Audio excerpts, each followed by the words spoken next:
அன்பார்ந்த எனதருமை யூடியூப் நேயர்களுக்கு வணக்கம். இதுவும் ஒரு முக்கியமான பதிவு. வாழ்க்கையில் மனிதன் எந்த ரூபத்திலேயாவது தன்னுடைய பிரச்சனைகளுக்கு தீர்வு காணணும். அப்ப பிரச்சனைகளுக்கு தீர்வு காணணும் அப்படிங்கிறதா எல்லாருடைய இயக்கமாகவே இருக்கும். இப்ப எல்லா மனிதனுக்கும் அந்த சூட்சும ரகசியங்கள் தெரிவதற்கு 95% சாத்தியக்கூறுகள் இல்லை.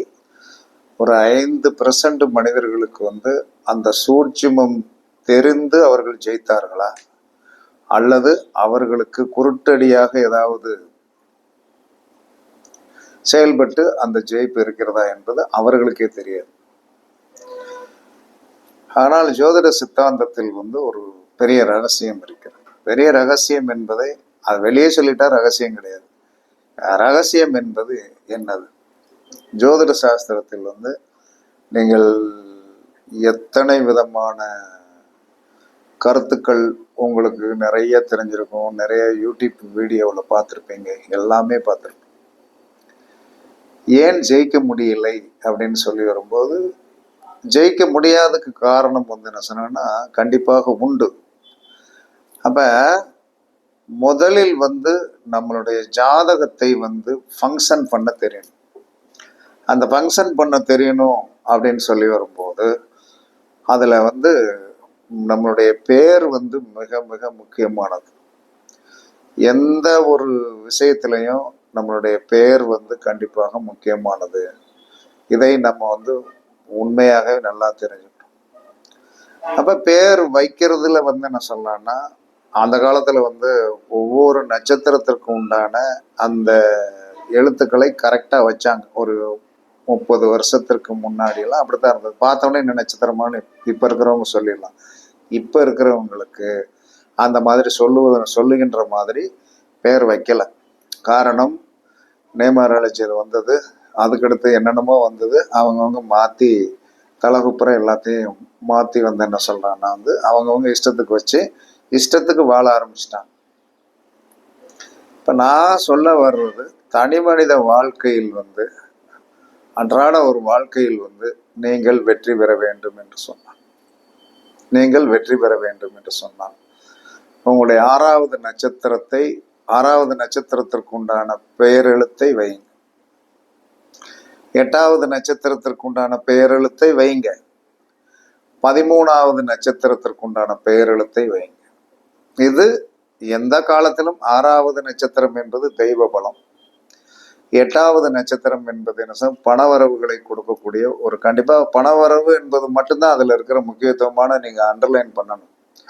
13வது நட்சத்திரம் அதிர்ஷ்டம் பிளஸ் என்ன சொல்லலாம்னா ப்ரமோஷன் என்று சொல்லக்கூடிய, நேத்திருந்த மனிதன் இன்னைக்கு எப்படி இருக்கிறான், இருந்த மாதிரியே குட்டையாத்தான் இருக்கானா, வளர்ந்துருக்கானா அப்படிங்கிறத நீங்க 13வது நட்சத்திரம், இந்த 3 நட்சத்திரங்களில் நீங்கள் பெயர் வைத்து பாருங்கள். பெயர் வச்சுட்டீங்கன்னா நீங்க 100% என்ன சொன்னா சக்சஸ் ஆவீங்க. 100% சக்சஸ் ஆகி. சரி, பெயர் எழுத்து இந்த மாதிரி 6வது நட்சத்திரம், உங்களுடைய பெர்த்து நட்சத்திரத்திற்கு 6வது நட்சத்திரத்திற்கு உண்டான முதல் எழுத்தும், 8வது நட்சத்திரத்திற்கு உண்டான முதல் எழுத்தும், 13வது நட்சத்திரத்திற்கு உண்டான முதல் எழுத்தையும் நீங்கள் கண்டிப்பாக வைத்து பாருங்கள். அது எந்த ரூபத்திலும் என்ன சொல்றான்னா உங்களுக்கு வெற்றி பாதையை இயக்கி விட்டுரும். அது உண்மை. அப்ப நம்ம நினைப்போம் எல்லா நாளுமே ஒரே சரளமான ஒரு வாழ்க்கை தன்மை இருக்குமா என்பது கண்டிப்பாக இருக்காது.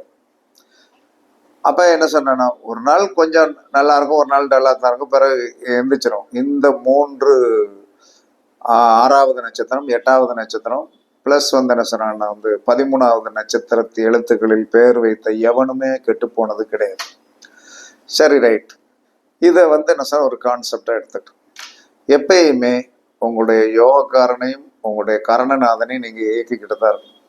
யோகக்காரனுக்குன்னு ஒரு நம்பர் உண்டு, யோகக்காரனுக்குன்னு ஒரு நம்பர் உண்டு, கரணநாதனுக்குன்னு ஒரு நம்பர் உண்டு. எல்லாம் இந்த 1ல இருந்து 9க்குள்ளதான்.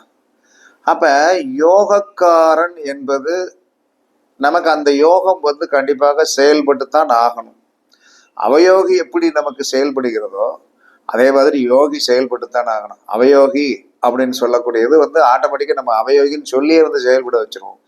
ஆனால் யோகியை செயல்பட வைப்பதற்கு அதோடைய கூட்டுத்தொகை இருக்கு இல்லையா, அதோடைய கூட்டுத்தொகைன்னு ஒண்ணு இருக்கு.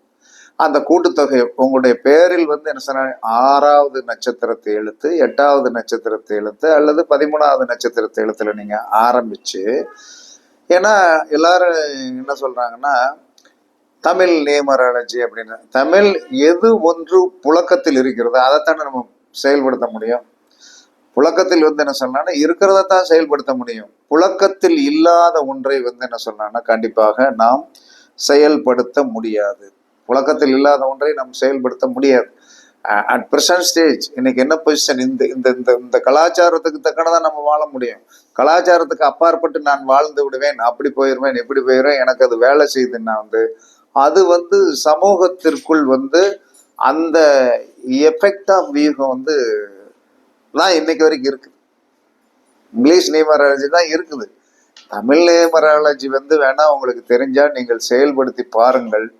ஏன்னா எல்லாமே வந்து 26 எழுத்துக்குள்ள எல்லா வேலையும் முடிஞ்சிருது. நீங்க 248 எழுத்துக்கு வந்து போய் வந்து கண்டுபிடிச்சு அதை வந்து என்ன சொன்னா அது வந்து என்ன சொல்றான்னா ஒரு பெரிய ரொம்ப கஷ்டம். அதனால உங்களுடைய யோகக்காரனுடைய கூட்டுத்தொகை வருகிற மாதிரி பேர் வையுங்க. அல்லது உங்களுடைய கரணநாதன் எத்தனை நம்பரோ அதற்குண்டான கூட்டு, அதாவது வந்து இப்ப கரணநாதன் வந்து புதன் என்று சொன்னால் 41 வைங்க, 32 வைக்கலாம். அது நம்மளுடைய 42, 32, 41, 32 பெஸ்ட் நம்பர். என்னை பொறுத்தவரை அது வந்து 100% வேலை செய்யும். நான் வச்சிருக்கிறதுல அதான்.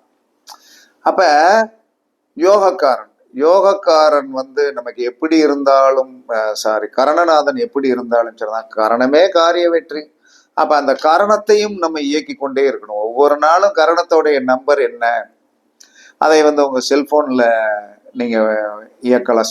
செல்போன்ல வந்து என்ன சொன்னா அதோடைய அதிர்ஷ்ட எண்களை வந்து இயக்கலாம். நம்மளுடைய பாஸ்வேர்டு, ஏடிஎம்ல பணம் எடுக்க போறோம் இல்லையா, அப்ப அதை யூஸ் பண்ணலாம். அப்படி யூஸ் பண்ணா அது வேலை செய்கிறதான்னா 100% வேலை செய்யும். அவன் என்ன சொன்னா கரணமே காரிய வெற்றி அப்படிங்கிறான். அப்ப அந்த கரணமே காரிய வெற்றி அப்படிங்கும் போது நீங்கள் வந்து என்ன உங்களுடைய யோகக்காரன் என்று சொல்லக்கூடிய அந்த நம்பரையும் கரணநாதனுடைய நம்பரையும் நீங்கள் இயக்கி பாருங்கள், அது வேலை செய்யும். அதற்கு 1000 விளக்கங்கள் நீங்கள் வந்து உள்ள போய் போய் வந்து சாப்பிடுங்க. அப்படின்னா என்ன சாப்பாடு, சரி அரிசியோடைய நேம் என்ன, அரிசி எவ்வளவு வாங்கினீங்க, எவ்வளவு நேரம் வேக வச்சீங்க, இந்த கேள்வி கேட்டால் அது வாழ்க்கையில அவன் தரத்துறவனா தான் இருக்கும். சாப்பாடு சாப்பிடுங்க, ரைட், ஓகே வைங்க, சாப்பிட்டாச்சு, திருப்தியா இருக்கா, நல்லா இருக்கா, நல்லா இருக்கு, அவ்வளோ. இப்படி போறவன் தான் இன்னைக்கு வரைக்கும் ஜெயிச்சானே தவிர திரும்ப திரும்ப திரும்ப திரும்ப ஒரு கேள்வியை கேட்டுக்கொண்டே பொழுதுனைக்கு இருக்கிறது. அது அப்படியா, இது இப்படியா, இதை கேள்வி கேட்கவே கூடாது. அப்ப இந்த மனம் என்று சந்திரன் சொல்லக்கூடிய சந்திரன் வந்து உங்களை போட்டு அடிமைப்படுத்தி விட்டுறான். அப்ப பல மரம் பார்த்த தச்சன் ஒரு மரத்திலையும் வேலை செய்ய மாட்டான் என்பது நிறைய போய் வந்து முட்டி முட்டி மோதி மோதி மோதி மோதி மோதி ஒண்ணுமே ஆகாம கடைசியில ஆந்து போய் உட்கார்ந்துருக்கிற ஒரு நிலைமையில தான் எல்லாரும் இருக்கீங்க. இதுவரை நான் வந்து என்னுடைய செல்போன் நம்பர், நான் ஆரம்பத்துல வாங்கின செல்போன் நம்பர் தான் இன்னமும் யூஸ் பண்ணிட்டு இருக்கேன். நான் அப்பயே வந்து என்ன சொன்னேன், என்னுடைய யோகக்காரன் புதன், என்னுடைய பாக்கியஸ்தான அதிபதி புதன், அவருடைய அந்த 41 என்னுடைய செல்போன் நம்பரை நீங்க கூட்டி போறங்க, 41. அதுல எந்த வித மாற்றமே இன்னைக்கு வரைக்கும் நான் பண்ணல. ஏன் பண்ணலைன்னா அந்த செல்போன் நம்பரை என்னால மாத்திக்கிடவே முடியவே முடியாது, அது நடக்காது. கடைசி வரைக்கும் என்னுடைய செல்போன் நம்பர் இதுதான். இன்னொரு நம்பர் இருக்குது, அந்த நம்பர் 41 தான். என்ன காரணம், நமக்கு என்ன யோகம் வந்து புதனுடைய யோகத்துல போய் பிறந்துட்டா அந்த புதன் தான் நமக்கு இன்னைக்கு வரைக்கும் சோறு போட்டுட்டு இருக்காரு. இதுக்கு மேல நம்ம என்ன பண்ண முடியும்? இதுக்குள்ளதான் நம்முடைய வாழ்க்கையை ஓட்ட முடியும். புதன் தான் வலிமையான கிரகமா வலிமையான இல்லாத கிரகம் நம்ம வச்சுக்கிட்டதை பொறுத்த நம்ம எப்படி வச்சுக்கிட்டோமோ அதுக்கு தக்கன அது வலிமையாகும். அதே சமயத்தில் கரணநாதன், கரணநாதனை நித்தமும் இயக்கக்கூடிய நம்பர் வந்து இருக்குது. என்னுடைய கரணநாதன் வந்து சுக்கிரன். அந்த சுக்கிரனுடைய நம்பரை வந்து என்ன சொன்னா இன்று வரை இயக்கி கொண்டே இருப்போம். ஏடிஎம் போனோம்னா வந்து என்ன சுக்கிரன், புதனுடைய நம்பர் பிளஸ் சுக்கிரனுடைய நம்பர், புதனுடைய நம்பர் சுக்கிரன். 2 செல்போன்ல வந்து என்ன சொன்னா புதனுடைய நம்பர் சுக்கிரனுடைய நம்பர், இந்த செல்போன்லயும் புதனுடைய நம்பர் சுக்கிரனுடைய, இப்படித்தான் வச்சுக்கிடணும். இதுதானே நமக்கு கொடுக்கப்பட்டுள்ளது. எங்கேயோ வந்து இருந்து வந்து என்ன ஒரு புது நம்பர் வந்துருச்சு, அதை வச்சு நம்ம இயக்கணும்னா உங்களுக்கு இயங்காது. உங்களுடைய சோலில் வந்து முத்திரை குத்தப்பட்டு விட்டது. அந்த முத்திரை என்பது உங்களுடைய யோகமும் உங்களுடைய கரணம். இதை தவிர்த்து நீங்க எங்க வேணாலும் போய் பாருங்க, நீங்க ஜெயிக்க மாட்டீங்க. உங்களுடைய பெயர் வந்து 6வது நட்சத்திரத்திற்கு உண்டான பெயரோ 8வது நட்சத்திரத்துக்கு உண்டான பெயரோ நீங்க வைங்க, கண்டிப்பாக உங்களுக்கு மாற்றங்கள் வரும். நீங்கள் வந்து என்ன சொன்னா கண்டிப்பாக வந்து பெரிய வெற்றியாளர்களாக மாறி விடுவீர்கள். அதே மாதிரி பெயர் வைத்தாலும் உங்களுடைய குழந்தைகளுக்கு நீங்கள் பெயர் வைத்தாலும் 6வது நட்சத்திரம் தெய்வ பலம், 8வது நட்சத்திரம் வந்து கண்டிப்பாக வெற்றியை கொடுக்கும், 13வது நட்சத்திரம் உயர்ந்த நிலைமைக்கு வரும். இதெல்லாம் வந்து என்ன சொன்ன நிரூபிக்கப்பட்ட ஒன்று. அந்த நிரூபிக்கப்பட்ட ஒன்றை நாம் வந்து திரும்ப திரும்ப திரும்ப திரும்ப திரும்ப திரும்ப செயல்படுத்தும் போது என்ன நடக்கும்? திரும்ப திரும்ப வந்து நீங்கள் வந்து என்ன சொல்லலாம், பாதிப்பில்லாத ஒரு மனிதராகவும் வெற்றியாளரான நபராகவும் நீங்கள் கண்டிப்பாக வருவீர்கள். அதனால எப்பயுமே புதனா உங்களுடைய கரணநாதன் யார் என்ன, 9 கிரகத்துக்குள்ள ஒரு கிரகம் தான் வரும். அந்த கரணநாதனுக்கு உண்டான அந்த நவகிரகத்தை நீங்க எங்கேயும் போக வேண்டாம், நிறைய கோயில் சொல்லுவாங்க, அதெல்லாம் நீங்கள் கேட்பதற்கு இனிமையாக, அதாவது வந்து ஒரு கதாகலாட்சேபம் வந்து கேட்பதற்கு இனிமையானதுதான். ஆனால் அது நடைமுறை வாழ்க்கைக்கு கொண்டு வரும்போதுதான் பெரிய கஷ்டமானது என்பது, அதுக்கு பிறகு போய் வந்து அதை செயல்படுத்தும் போதுதான் கஷ்டமா இருக்கும். அதை நடத்த முடியாது. எங்கேயோ ஒரு கோயில் சொல்றான், எங்கேயோ ஒரு கோயில் இருக்குது, எங்கேயோ ஒரு கோயில் எங்கேயோ இருக்குது. அது அந்தந்த ஏரியாக்களுக்காக உருவாக்கப்பட்டது. அந்தந்த ஏரியாக்களுக்காக உருவாக்கப்பட்டதுதான் வந்து என்ன சொல்றான்னா அந்த கோயில்களே தவிர, அதே சமயத்துல வந்து என்ன சொன்னான்னா சேலம் பிரியாணி அப்படின்னு ஒண்ணு வச்சிருக்கான். சேலத்துல போய் சாப்பிட முடியுமா?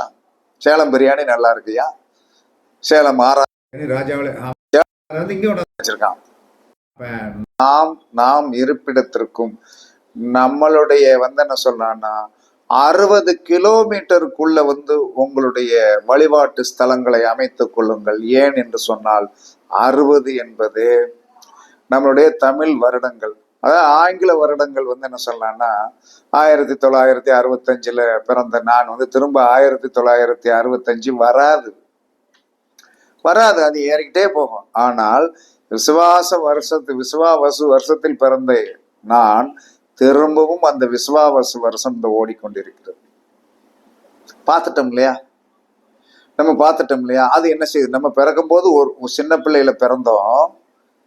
அந்த 60 விசுவாவசு வருஷம் வந்து 60 வருஷம் கழிச்சு பிறக்குது. அப்பயும் அந்த வருஷத்தில் வந்து என்ன சொல்லலாம், நாம் எப்படி இருக்கிறோம், நாம் பிறக்கும் போது எப்படி இருந்தோம், இப்ப எப்படி இருக்குங்கிறதை வந்து சுட்டி காட்டக்கூடிய ஒரே ஒரு சக்தி வந்து தமிழ் வருடங்களே.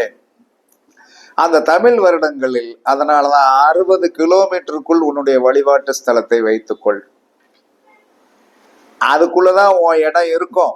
நீ எங்க இருக்கீங்களோ அந்த இடத்துல இருந்து 60 கிலோமீட்டர், 8 திசைக்கு போனாலும் வந்து 60 கிலோமீட்டருக்கு மேல நீங்க போய் வந்து எதையுமே சாதிக்க முடியாது. அது ஜாலியா போறதுக்கு உண்டானதாகத்தான் இருக்கும், வெற்றி கிடைக்காது. அதே சமயத்தில் உங்களுடைய யோகக்காரன் எங்கேயோ அந்த இடத்துக்கு போயிட்டோம், நல்லா இருப்பீங்க. உங்களுடைய கரணநாதன் எங்க இருப்பீங்க, எவ்வளவு தூரத்துல இருந்தாலும் போயிட்டு வாங்க. ஆனால் நீங்கள் இலகுவாக வெற்றி பெறக்கூடியது 60 என்று சொல்லக்கூடிய இலக்குக்கு மேல் நீங்கள் ஒன்றுமே பண்ண முடியாது. அதுக்குள்ள உங்களுடைய கோயில்களை பார்த்து உங்களுக்கு என்ன வழிபாடு பண்ணணும். அதே சமயத்துல பல்லடத்துல வந்து என்ன சொன்னா அங்காள பரமேஸ்வரி இருக்குது. கேட்டை நட்சத்திரத்தோட எனர்ஜி கோயில் பல்லடம். ஏன் அதே அங்காள பரமேஸ்வரிய நம்ம ஊர் பக்கத்துல இருக்கிற ஏதாவது ஒரு அங்காள பரமேஸ்வரிய கும்பிட்டால் அதுவும் வேலை செய்யும். திருப்பதியில போய் வந்தேன்னு சொன்னா திருப்பதியை கும்பிட்டாங்க. இதே ராஜபாளையத்துல அழகாக பிரதிஷ்டை பண்ணி இங்க இருக்குது. மக்கள் கும்பிட்டும் இந்த ஊரில் இருப்பவர்களும் நன்றாகத்தான் இருக்கிறார்கள். அதனால் உங்களுடைய வாழ்க்கையில் ஒளி விளக்கு என்பது உங்களுடைய கரணம் பிளஸ் யோகக்காரம் பிளஸ் உங்களுடைய 6வது நட்சத்திரம், உங்களுடைய 8வது நட்சத்திரம், உங்களுடைய 13வது நட்சத்திரம். இதை பிடித்துக் கொள்ளுங்கள். கண்டிப்பாக நீங்கள் ஒரு பயங்கரமான வெற்றி பாதைக்கு போவீர்கள். உங்களுடைய இலக்கை நீங்கள் அடைந்து விடுவீர்கள். உங்கள் குழந்தைகளுக்கும் இதை நீங்கள் வையுங்கள். கண்டிப்பாக நீங்கள் வெற்றி பெறுவீர்கள் என்பது உண்மையிலும் உண்மை. செல்போன் நம்பர் எல்லாம் கரெக்டா சொன்னா உங்களுடைய யோகக்காரன் நம்பருடைய கூட்டுத்தொகை, உங்களுடைய கரணநாதனுடைய கூட்டுத்தொகை, இதை வச்சு நீங்கள் என்ன சொன்னா இலகுவாக வெற்றி பெறலாம். 20 வருடமாக ஜோதிடத்துறைக்கு வந்த காலத்திலிருந்து என்னைக்கு செல்போன் என்று ஒன்று வந்ததோ அன்னைக்கு வாங்கி போட்ட நம்பர் தான் இந்த சிம்மு. இன்று வரை அதை மாற்றுவதற்கு மனதும் இல்லை, அது மாறப்போவதும் இல்லை. கண்டிப்பாக அது வெற்றி கொடுத்து கொண்டிருக்கிறது என்பதை நான் புரிந்த ஒன்றை உங்களுக்கும் சொல்லிவிட்டேன். அதனால் உங்களுடைய யோகக்காரனுடைய நம்பரை செல்போன்ல வைங்க, உங்களுடைய கரணநாதனுடைய கூட்டுத்தொகையை வைங்க. பிளஸ் என்ன சொல்றான்னா உங்களுடைய ஏடிஎம் உங்களுடைய செல்போன்ல டிஸ்பிளேல உங்களுடைய கரணநாதன் உங்களுடைய யோகக்காரனுடைய ஃபேன்சி நம்பர்களை வைத்து நீங்கள் பரிசித்து பாருங்கள். கண்டிப்பாக நீங்கள் ஒரு பெரிய வெற்றியாளராக வருவீர்கள் என்பதை ஆதாரபூர்வமாக உண்மையாக சொல்கிறேன். நான் அடைந்த இன்பம் நீங்களும் அடைந்து வெற்றி பெற வாழ்த்துக்கள் கூறி உங்களிடமிருந்து விடைபெறுவது சிப்பிப்பாறை ஜோதிடர் சாதி ராகவன் ஜெயபாலாஜி. சுகமே சொல்க, சுகமே சொல்க. வாழ்க வளமுடன், வாழ்க வளமுடன். வணக்கம், வணக்கம், வணக்கம், வணக்கம்.